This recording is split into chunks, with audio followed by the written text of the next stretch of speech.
عزیزان ملت اور ہمدردان قوم، بزرگوں اور بھائیوں، ہندوستان کی جنگ آزادی کی تاریخ کے تعلق سے بہت سی باتیں گزشتہ جمعے میں آپ حضرات کی خدمت میں پیش کر دی گئی ہیں۔ جنگ آزادی کی یہ تاریخ بڑی طویل ہے اور آزادی کی اس طویل ترین لڑائی میں ان گنت جانوں نے اپنی قربانیاں پیش کی، بہت سے بہنوں کے سہاگ کو اجاڑا گیا، بچے یتیم کر دیے گئے، انسانیت کا خون کیا گیا۔ اس تاریخ کو پڑھنے کے بعد کلیجہ منہ کو آنے لگتا ہے۔ الغرض جنگ آزادی کی جو لڑائی لڑی گئی ہے ایک لمبے سمے تک لڑی گئی۔ تن کے گورے من کے کالے انگریزوں کا جو ناپاک منصوبہ اس ملک پر تسلط اور قبضے کا تھا، اس تسلط اور قبضے کو روکنے کے لیے مجاہدین آزادی نے تقریباً 200 سال تک انگریزوں سے لڑائی لڑی ہے، تقریباً 200 سال تک۔ اس لیے خلاصے کے طور پر ہم آپ کے سامنے یہ کہنا چاہتے ہیں کہ اس طویل ترین تاریخ کو آسانی کے لیے 2 حصوں میں تقسیم کیا جاتا ہے، 2 دور میں بانٹا جاتا ہے۔ ایک دور 1757 عیسوی سے لے کر 1857 عیسوی تک ہے، اور دوسرا دور 1857 عیسوی سے لے کر 1947 عیسوی تک ہے۔ اس کو سمجھنے کی کوشش کریں۔ بہت سی وہ حقیقتیں جس کو چھپانے کی کوشش کی جا رہی ہے، جب تک ہم تاریخ کے ان 2 دوروں کو نہیں سمجھیں گے، دونوں حصوں کو نہیں سمجھیں گے، تو ہم حقیقت تک نہیں پہنچ سکتے۔ ہم نے آپ کو بتایا 2 دور ہے۔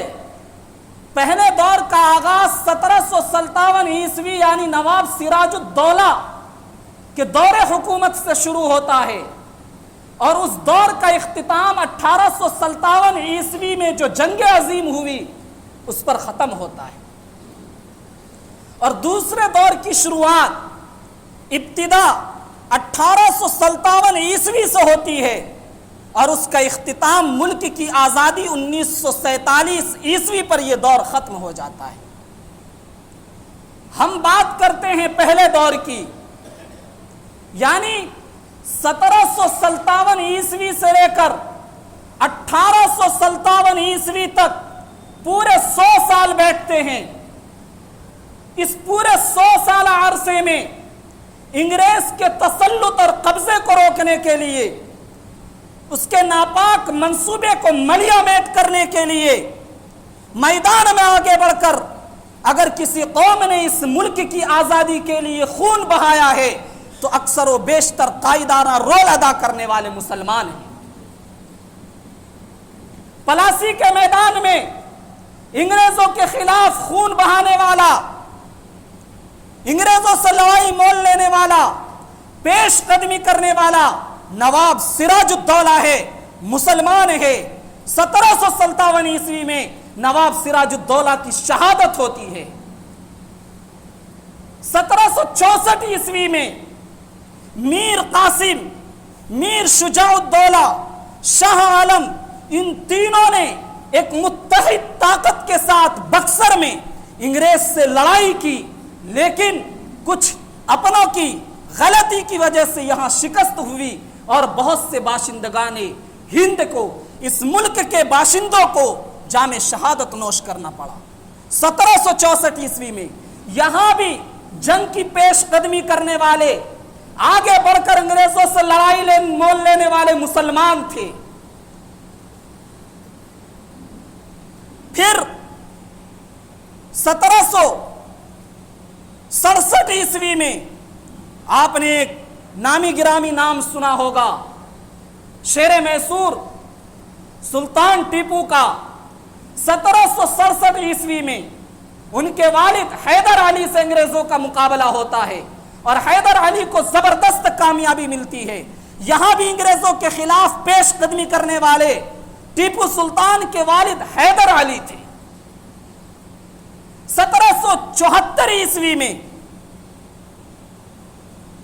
مجنو شاہ انگریزوں کے خلاف زبردست محاذ پر رہے، انہوں نے اور ان کے بہت سے ساتھیوں نے قربانیاں پیش کی۔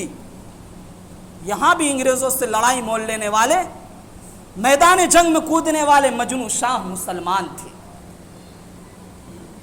آگے چلیے، 1780 عیسوی میں ٹیپو سلطان اور ان کے والد سے مقابلہ ہوتا ہے، زبردست کامیابی ملتی ہے، انگریز کو ناکامی ہوتی ہے، جان اور مال کا انگریز کے بہت زیادہ نقصان ہوتا ہے۔